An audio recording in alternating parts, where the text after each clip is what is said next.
7,641 islands, 82 provinces, 1,493 municipalities, and 149 cities.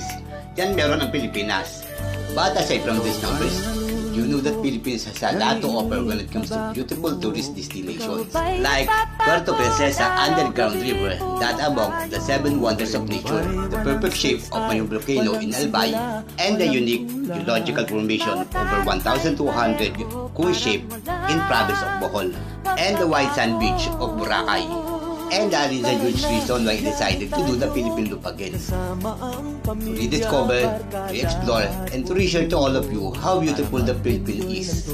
Use my bike, I will be travel our country again. So join me as I travel the breathtaking beauty of our country known as Pearl of the Orient, the Philippines. This is Kiko Kalakasan from Pasig City, and this is Philippine Loop. Yan, good morning guys, nandito ako sa harapan ng Victoria Liner dito sa may Ibad Zambales. Nagpapasalamat ako sa gwardiya, mga konduktor at security guard, gwardiya, konduktor at mga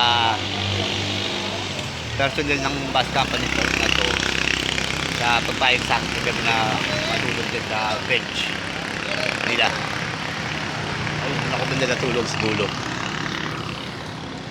Nagsimula ang pang-apat na araw ng aking paglakbay sa bayan ng Iba, ang kabisera ng probinsya ng Zambales. At dahil nga sa may Zambales ako, naturalmente marami kong makita rito mga puno ng mangga. Isa kasi ito sa mga produkto na pinagmamalaki ng kailang probinsya. At sa kasarapan niya ng aking pagpadyak, hindi ko alam na papasok na pala ako sa Palawig.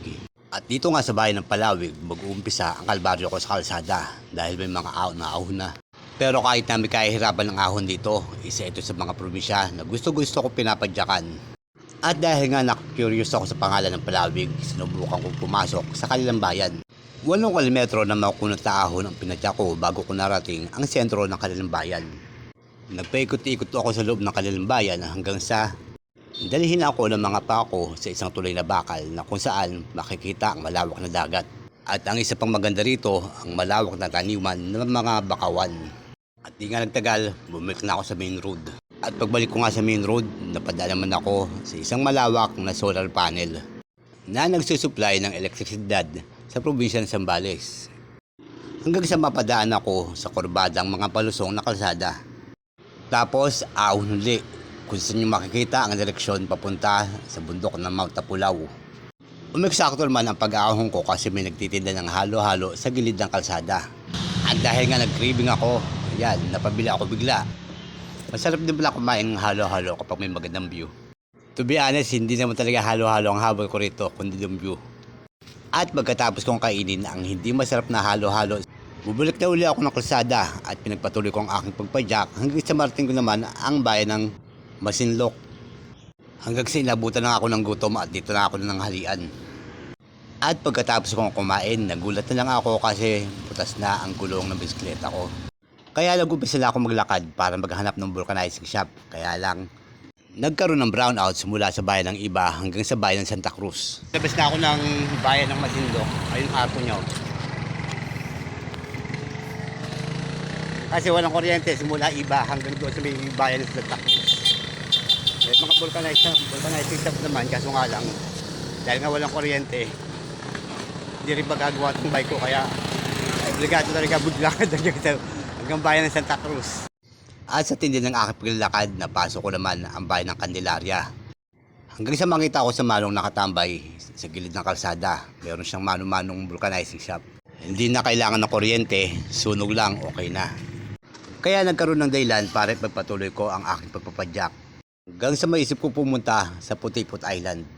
Shoutout nga pala sa mga batang to na nagturo sa akin ng daanan papunta sa Putiput Island. Ang problema, kailangan ko suluhin ang pagbabayad ng 1,500 bago ako makatawid sa isla. Mula sa Dalampasigan, kailangan nyo magbayad ng 1,500 kung gusto nyo marating ang isla ng Putiput. May mga naka-standby ng mga bangka, gusto nyo magpahati doon. Kaya lang dumating ako sa lugar, hapon na. Kaya hindi na nga lang ako tumawid. And good afternoon guys, palabas na ako ng probinsya ng Zambales, anong petsa na. Hanggang sa marating ko ang tulay na naghihiwalay sa probinsya ng Zambales at Pangasinan. Sa Pangasinan, ang pangalimang probinsya na aking dadaanan sa akin. Ayun, hindi ko na nga alam. At ito na, opisyal na, ang panglimang probinsya na aking dadaanan sa aking pagpipili-pilo, ang probinsya ng Pangasinan. At sa pagpapatuloy ng aking pagpadyak, inabot na ako ng dilim papunta sa bayan ng Dasol. At yan ang kwento sa likod ng pang-apat na araw na pakipagbunuko sa kalsada ng Pilipinas. Thank you for watching and have a good day.